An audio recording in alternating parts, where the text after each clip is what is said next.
네,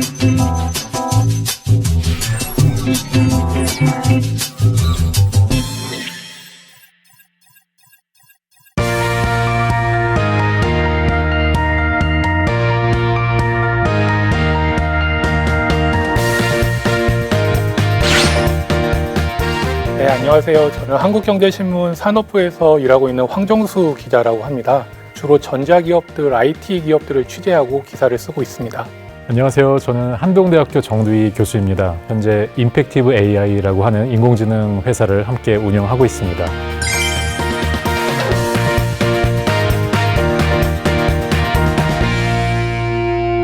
기자님, 오늘의 리뷰는 무엇인가요? 오늘은 한국 ICT 창업 생태계에 관해서 얘기를 해보려고 하는데요. 2023년은 특히 전 세계적인 경기 침체와 불황으로 스타트업들이 많은 어려움을 겪었던 해 같습니다. 네, 기자님의 말씀에 저도 이제 공감을 하는 게, 저도 이제 창업을 해서 이제 회사를 운영을 하고 있는데, 투자자들이 이제 창업 기업에게 매기는 어떤 밸류에이션이 이전에 비해서 좀 많이 줄어들었고, 또 투자금도 축소가 되었습니다. 지금 이맘때쯤부터 많은 기업이 2024년 전략을 고민하고 있을 텐데, 그 현황과 미래에 대해서 함께 이야기를 나눠보도록 하겠습니다.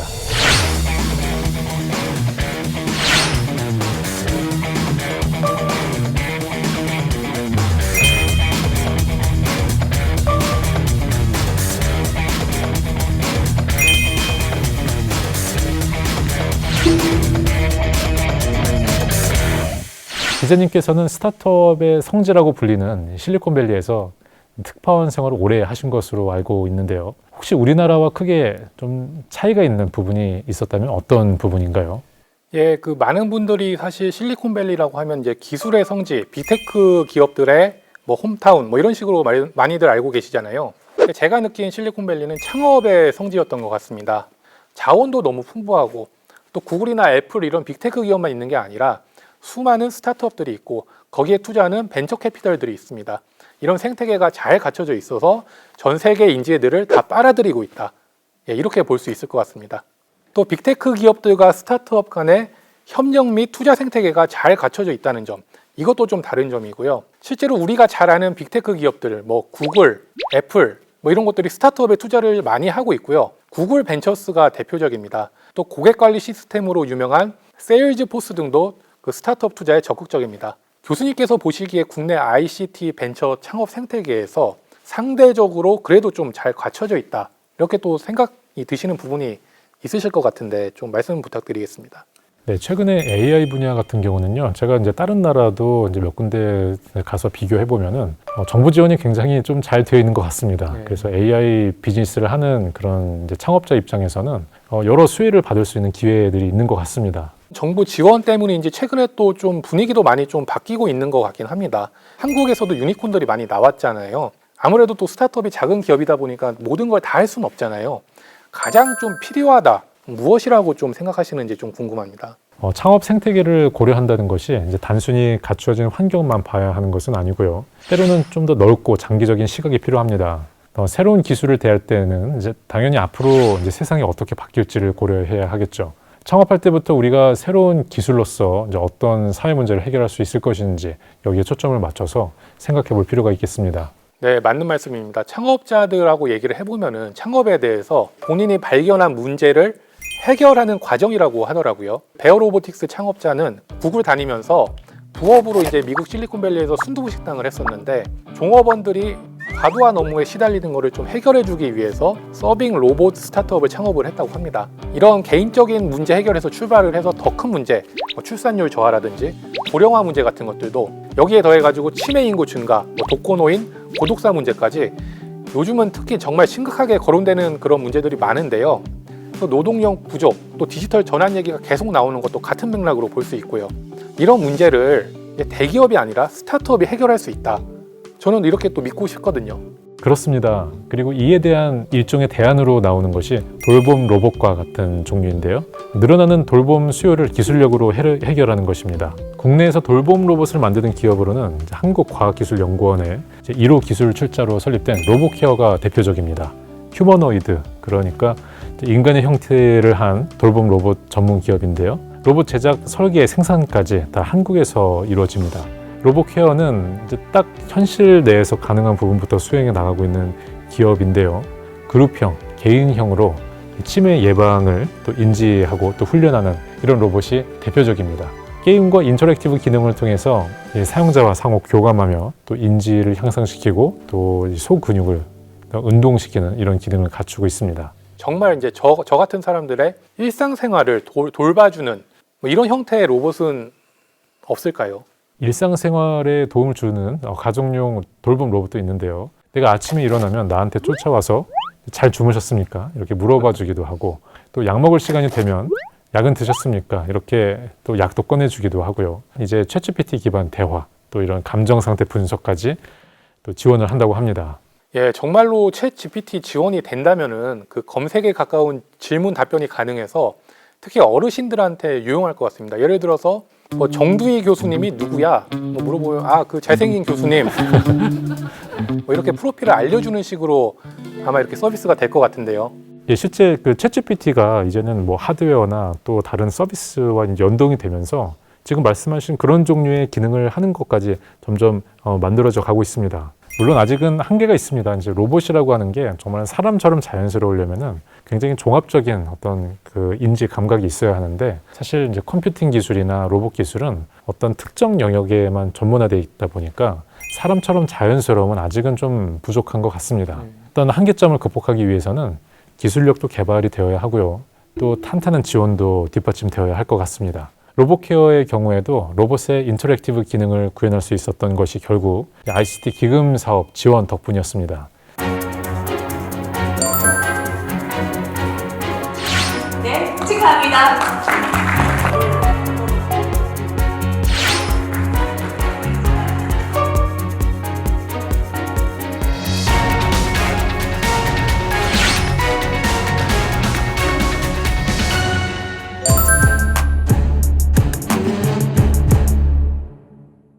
그리고 이건 이제 많이들 놓치는 부분인데요. 국내 시장보다 해외 시장에서의 가능성을 발견한다면 처음부터 이제 신흥 시장을 공략해 보는 것도 하나의 전략이 될 수 있겠습니다. 아, 네, 신흥 시장이라면 뭐 인도라든지 동남아시아, 뭐 아세안 국가들을 말씀하시는 거죠? 맞습니다. 변방에서 무대 위로 올라가는 이제 아시아 국가들인데요. 특히 ICT 분야가 폭발적으로 성장하고 있기 때문에 엄청난 기회가 될 수도 있습니다. 제가 최근 취재한 기업 중에 밸런스 히어로라는 기업이 있습니다.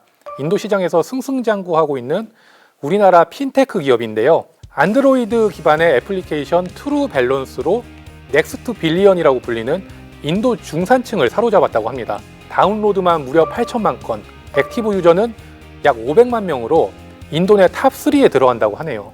인도는 아무래도 이제 우리나라와 전혀 다른 시장이라서 이제 초기 진입하는 게 쉽지는 않았을 것 같은데 어떻게 진입을 했을까요? 네, 현지 시장을 특화해서 또 공략을 했더라고요. 인도에서는 10억 명 이상이 대부분 선불제 요금을 쓰는데요. 미리 충전한 금액이 다 떨어지면 핸드폰 사용을 못하는 구조입니다. 그래서 이제 번거롭게 계속 데이터 잔액을 자주 확인하게 되는데, 트루밸런스도 처음에는 이 원터치 잔액 확인이라는 좀 편의성을 높인 서비스를 통해서 시장에 진입을 했습니다.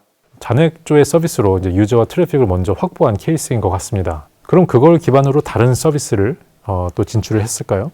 예, 맞습니다. 충전 및 결제 서비스로 확대한 다음에 우리 돈으로 15에서 20만 원 정도 되는 소액 대출 서비스를 시작하는데 이게 수익성이 정말 좋다고 합니다. 왜냐하면 인도에서 실제로 그 신용평가 기관이 포괄하고 있는 유저 인구가 대략 2억 5천만 정도밖에 안 된다고 하거든요. 은행에서 대출까지 받을 수 있는 사람은 1억 명 정도로 더 적어지고요. 밸런스 히어로가 타깃으로 하는 10억 명 정도의 인도 중산층은 아직도 전당포처럼 골드론이라고 금을 담보로 맡기고 돈을 빌리거나 아니면 일수 같은 것을 써야 하는 상황입니다. 어떻게 보면은 이 리스크가 좀 있는 고객층인데 그런 부분은 어떻게 해결을 했을까요? 예, 그 앱 데이터라든지 핸드폰 모델명, 이것도 이제 가격의 차이가 있으니까요. 위치 정보, 금융거래, SMS 등 데이터셋을 활용해서 대안적인 신용평가 시스템을 만들었는데요. 이게 잘 작용하면서 나름대로 현지 시장에서 우월한 지위를 갖고 있다고 합니다.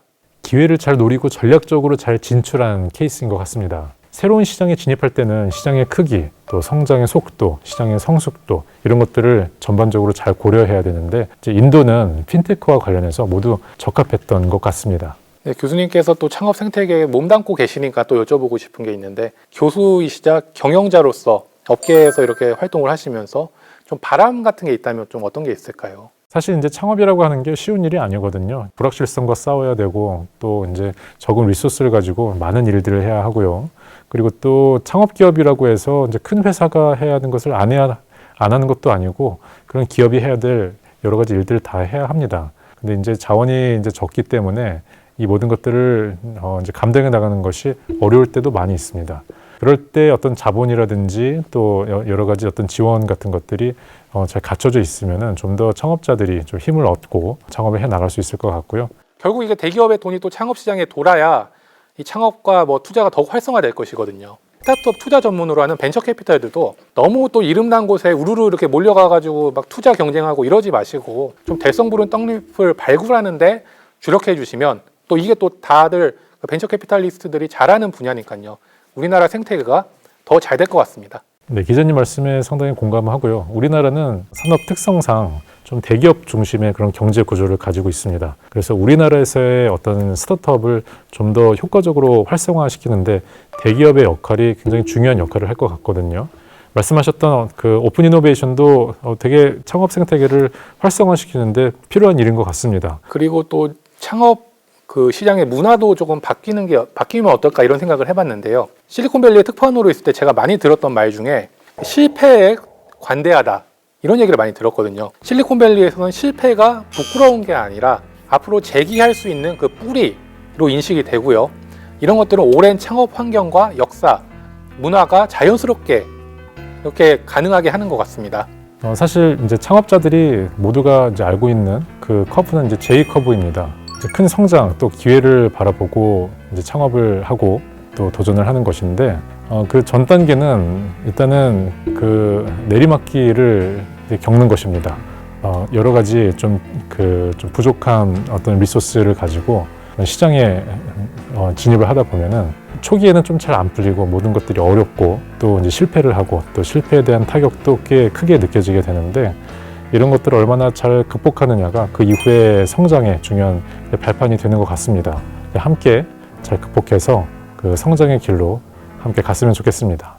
교수님, 그러면 오늘의 한 줄 리뷰는 무엇일까요?